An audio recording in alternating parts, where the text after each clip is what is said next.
Hey guys! Welcome back to my channel. So for today's video, pag-uusapan naman natin si Moneycat na isang part na online lending app na may 0% interest rate for our first loan up to 20,000 pesos. So bago tayo magsimula, please don't forget to subscribe, like, and share para updated kayo sa aking masusunod na mga videos. So, nakalagay dito, fast disbursement for 15 minutes only. Wow! Ang dali naman, no? So, i-try natin. So, ang Moneycat ay registered by SEC na company registration number na CS201953073. So, i-click natin ang register. Mag-register muna tayo kay Moneycat at i-fill up natin ang ating mga personal information.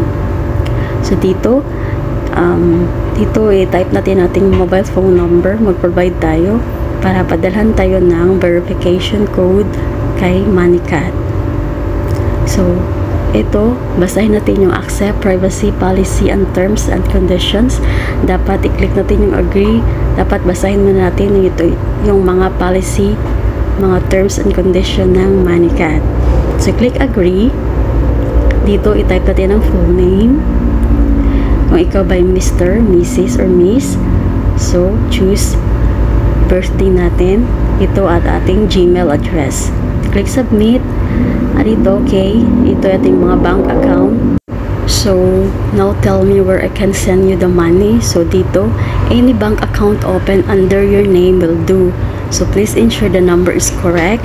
And this is a bank account, pero hindi siya credit or cash number. So, dapat ang account number is active and it's not open for salary transfer. So, hindi pwede yung payroll account. So, dapat active bank account ang gagamitin natin kay Moneycat. At dito naman yung mga listahan ng mga government ID card na valid. So, meron ditong SSS ID, UMED, TIN ID, driver's license, and passport ID. So, pili lang kayo kung ano yung gagamitin nyo para ma-approve tayo kay Moneycat.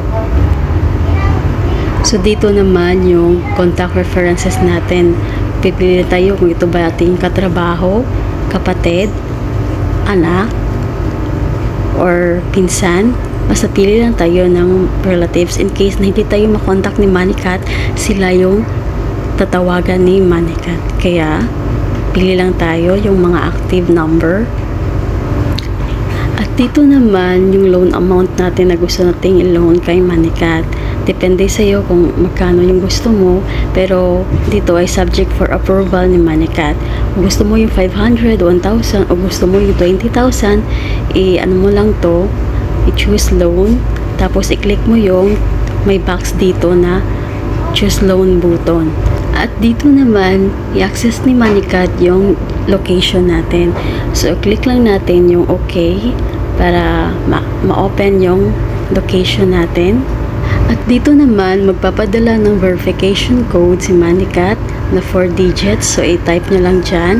Tapos, dito may loan purpose. So, i-click nyo lang kung ano yung purpose sa pag-loan nyo. So, after that, i-click na lang natin yung submit. So, after mo maklik yung submit, so, meron na dito, you've got an approval. So, approve na yung loan ko at marireceive ko na sooner.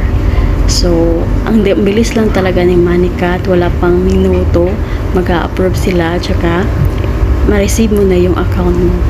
Yan lang guys. So, try natin si Moneycat, legit na online loan si Moneycat. Be a responsible payer tayo. So, make sure na kung mag-uutang tayo, dapat kaya nating bayaran pati na yung interest. So, that is for today guys. Thank you for watching and see you in my next vlog.